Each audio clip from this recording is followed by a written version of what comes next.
Hello, this is Microphone Media. Please like, subscribe, and share. Thank you. ሰላም ጤና ይስጥልኝ። እንደምናላችሁ እንደምናደራችሁ በመላው ዓለም ላይ ያላችሁ አድማጮቻችን ሰላም ለእናንተ ይሁን። ይህ ማይክሮፎን ሚዲያ ቁጥር 2 ነው። ለማይክሮፎን ሚዲያ ቁጥር 2 አዳዲስ የሆናችሁ ደግሞ አድማጮቼስ አዲሱ ቻናላችን ነው። በአማርኛ ወደ እናንተ የምንመጣበት ሰብስክራይብ ያላደረጋችሁ ሰብስክራይብ አድርጉና የደወል ምልክቷን ተጭናችሁ ኦል የምትለዋን መጫን አትርሱ። በፍጥነት በህዝባችን ብዙ ኢንፎርሜሽን ከተለያዩ የኢትዮጵያ አካል እየተደወለ በጽሁፍ በአውዲዮ በቪዲዮ እየላካችሁልን ያላችሁ በጣም ነው የምናመሰግነው። ሁላችሁንም ለመላክ የምትፈልጉ ከሆነ በእኔ ቢደርስ በጣም ያሳዝነኛል፣ አልወደውም ነበር የምትሉት ሲደረግ በፖሊስ በሰራዊት በባለስልጣን በደል ሲደርስ ስታዩ ሪፖርት አድርጉ። እኛ ደግሞ ልሳን ልንሆንበት ነው። ኢትዮጵያ ውስጥ ያለው ህዝባችን በፍርሃትና በጭንቅ ነው ያለው። በዋትስአፕ ነው የምትደውሉት። ምንም ነገር ለእናንተ የሚያስፈራ ነገር የለውም። የዋትስአፕ ቁጥራችን የሌላችሁ ደግሞ አዳዲስ የሆናችሁ 01 ብላችሁ ትጀምሩና እዚህ አሜሪካ ስለሆነ ያለ ነው 585 673 55 63 እንደገና አንድ ጊዜ ልድገምላችሁ 01 ብላችሁ ትጀምራ። በዋትስአፕ ብቻ ነው የምትደውሉልን ለእናንተ ደህንነትም ለማንኛውም ማለት ነው። ምንም ችግር ኤንድ ኢንክሪፕትድ ነው። ማንም ሊያየው ሊሰማው አይችልም። እንኳን የብልጽግና ባለስልጣናት ይቅርና ራሳቸው ዋትስአፕ ካምፓኒም ሊያየው አይችልም።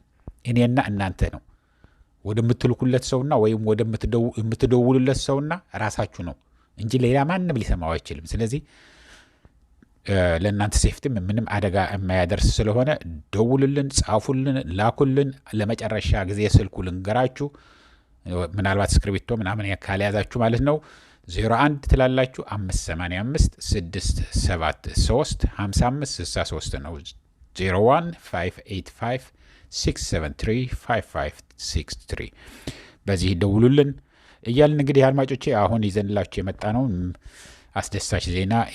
መሸሽ ጀመሩ ነው የሚለው። ማንም ይሸሸው፣ ይህንን በዝርዝር እናመጣላችኋለን። ወደ ትግራይ ደግሞ በአፋር ጀምሮ እስከ ላይ እስከ ምዕራብ ትግራይ ድረስ ተሰማርቶ ያሉ አዛዦች፣ የብልጽግና ጀነራሎች፣ የብልጽግና ወታደሮች ነው እንጂ የኢትዮጵያ መከላከያ ሰራዊት ለማለት እውነት ለመናገር በጣም ደፍረህ ለመናገርም ራሱ ይዘገንናል። ምክንያቱም የሁሉ በአማራ ክልልም በኦሮሚያ ክልልም በትግራይ ክልልም በሌሎችም ህዝቡ ለማጥፋት ድሮኖችን ገዝቶ አለ የተባለ የሀገር ሀብት ሸጦ ለህዝቡ ለመጨረስ የተነሳ ከግማሽ በታች የኢትዮጵያ ህዝብ አሁን ሲፈልግ 140 ደርሰናል ይላል።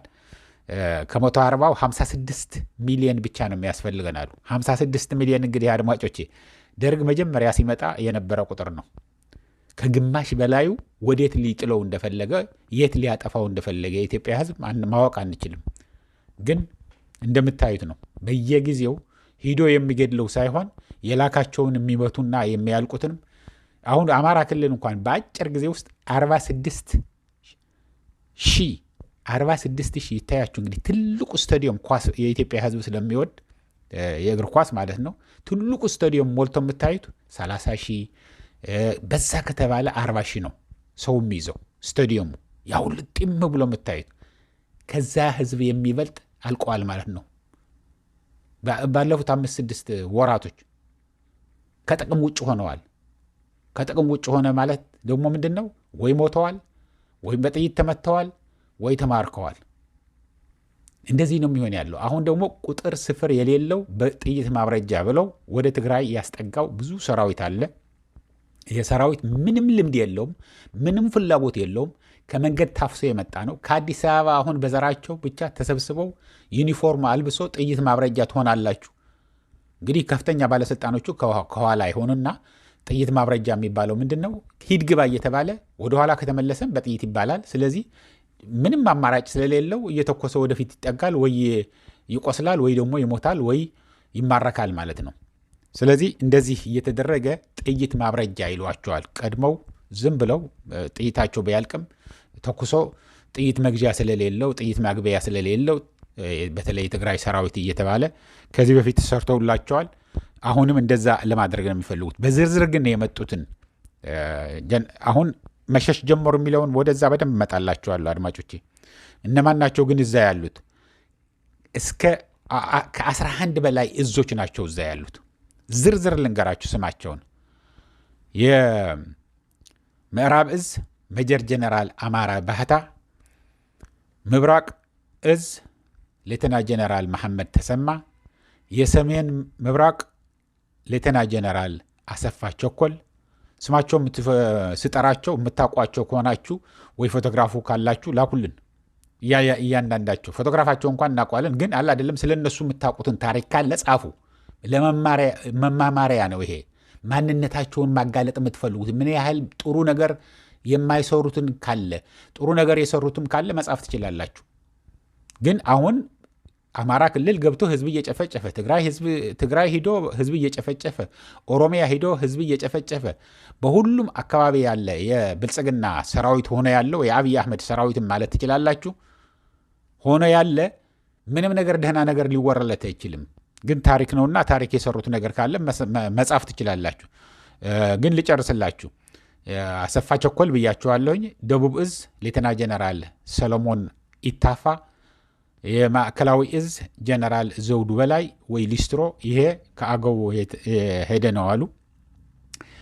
6ኛ እዝ ሜጀር ጀነራል ብርሃኑ ጥላሁን፣ የሰሜን ምዕራብ እዝ ሌተና ጀነራል ብርሃኑ በቀለ፣ 10ኛ እዝ ሜጀር ጀነራል ይግዛው፣ 11ኛ እዝ ጀነራል አድማሱ ጸጋዬ፣ 12ኛ እዝ ሜጀር ጀነራል ጎበና፣ 13ኛ ሜጀር ጀነራል ተስፋይ።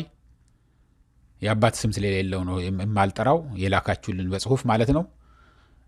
እና ሌላው ልዩ ኮማንዶ ደግሞ በልዩ ኮማንዶ ለሰለጠኑት የሚመራው ደግሞ ሹማ አብዴታ ነው። ሹማ አብዴታ። ሹማ ምን እንደሆነ ታውቃላችሁ? ብቻ ይቀር። እነዚህ ናቸው። እና እነዚህ ወደ ትግራይ ቦርደር ከአፋር ጀምሮ እስከ ላይ እስከ ምዕራብ ትግራይ ድረስ ከሱዳን ማለት ነው እንዲከበው ሰማይ ክብ አድርገውት የነበረ። አሁን ያልተከበበበት ትግራይ በየት በኩል ነው? በኤርትራ በኩል ነው እንጂ በሌላ በኩል ከበው የነበሩ ናቸው። አሁን ግን እነሱ መመለስ ጀምረዋል። አድማጮቼ፣ የተወሰኑት እንዳሉ በሙሉ ጥርግ ብለው እየተመለሱ ነው እያልኳቸው አይደለም። መሸሽ ጀምረዋል። ፍርሃታቸው በጣም በሁለት ነገር ነው የፈሩት። አንደኛ ነገር እጅ ስጡ እየተባለ ነው በትግራይ በኩል። ጥይት ሳትተኩስ ምንም ነገር ሳታደርግ ከቻልክ እስከነ ሰራዊትህ፣ ካልቻልክ ደግሞ ባዶህን ብቻህን ማለቴ ብቻህን እጅህን ከሰጠህ ያለምንም ችግር ጥሩ ማረፊያ ክፍል ሰጥተን አርፈህ ትቆያለህ። እስከነ ሰራዊትህ ከመጣ ደግሞ የበለጠ እንዳለ ደግሞ አስተባበረህ ከጎንህ ያሉት በሙሉ እነዚህ አሁን ተባብረው አንዋጋም፣ አማራ ክልልም አንዋጋም፣ ኦሮሚያ ክልልም አንዋጋም፣ ትግራይም አንዋጋም፣ በቃን ካላችሁ የኢትዮጵያ መከላከያ ሰራዊት ሆናችሁ ማነው ብቻ የሚባረረው? እነ አብይ አህመድ ብቻ ናቸው። እነዚህ በኢትዮጵያን ወረው ዘርፈው እንዳለ ያለውን ሀብት ወርቅኑም ይሁን ሁሉንም ነገር ወደ ዩናይትድ አረብ ኤሚሬትስ፣ አሁን ለራሷ ጦርነት ላይ ነው ያለችው። በኢራን የተቀጠቀጠች ነው ዱባይ እና አቡዳቢ የማይደርስ መስለዋት ዛሬ አሁን ይህንን ወደ ስቱዲዮ ስገባ ወደ ዱባይ ኢንተርናሽናል ኤርፖርት 2 ድሮኖች መጥተው ፈንድተዋል። አሁን ነው የምነግራቸው ያሉት። ዛሬ ቅዳሜን ጠዋት በእኛ ባለንበት በኢትዮጵያ በዚህ በሰዓታችሁ አሁን ላይቭ ነው ማስተላልፍላቸው ያለሁኝ። ስለዚህ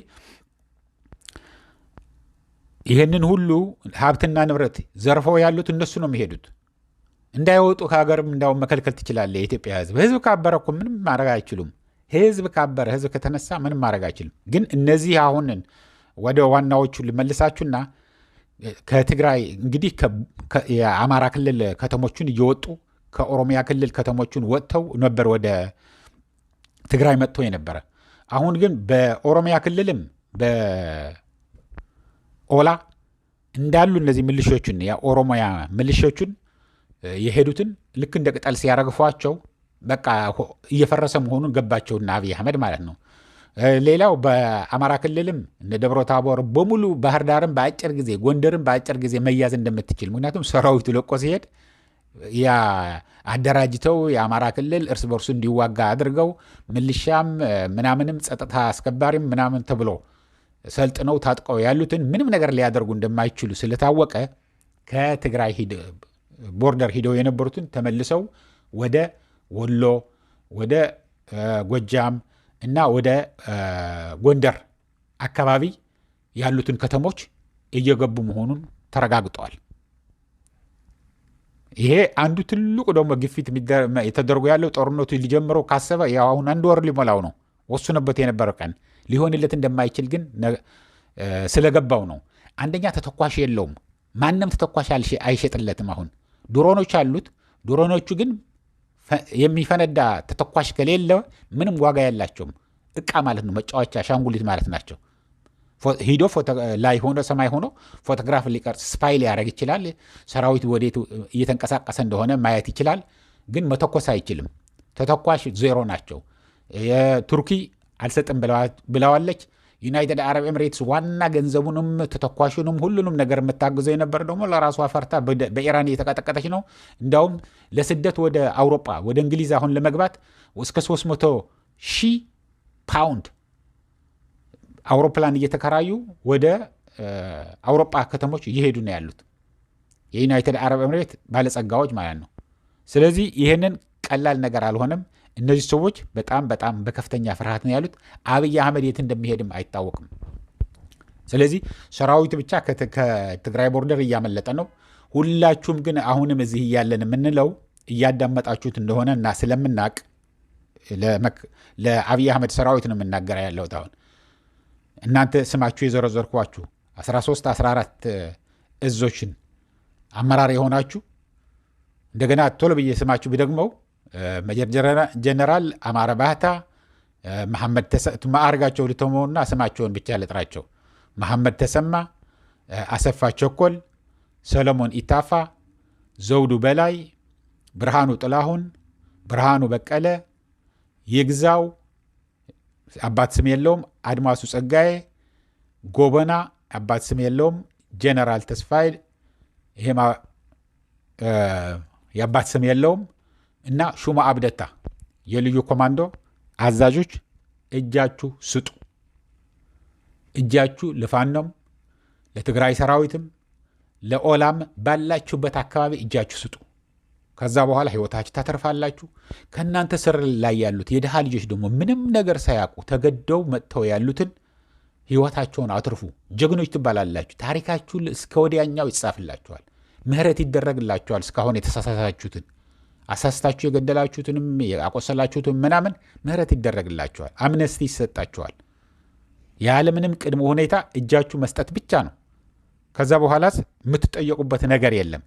ግን ጦርነት ገብታችሁ ጦርነት ጀምራችሁ ሰውን አስጨርሳችሁ ጥይታችሁ ጨርሳችሁ እጃችሁ ብትሰጡ ግን ማንም ከዚህ በኋላ ተቀብሎ አስቀምጦ መቀሌ ከተማ ውስጥ እሱ ሳይበላ እናንተን እያበላ የሚያስቀምጥበት ምንም ነገር የለም። ይህ ህዝቡም ራሱ ሰራዊቱ ቢለቃችሁም ህዝቡም አይለቃችሁ። ምንም ነገር ሳትተኩሱ ህዝብ ሳታንገላቱ ህዝብ ሳትደፍሩ አማራ ክልል ላይ ያላችሁም በያላችሁበት እጃችሁ ስጡ። እዛ አካባቢያችሁ ላይ ላሉት ተቃዋሚዎች ይህንን ያልኩ እንግዲህ አድማጮቼ ለአሁን እዚህ ይበቃኛል። እስከሚቀጥለው ጊዜ ድረስ ሰላም፣ ደህና ዋሉ፣ ደህና ደሩ። ቻው።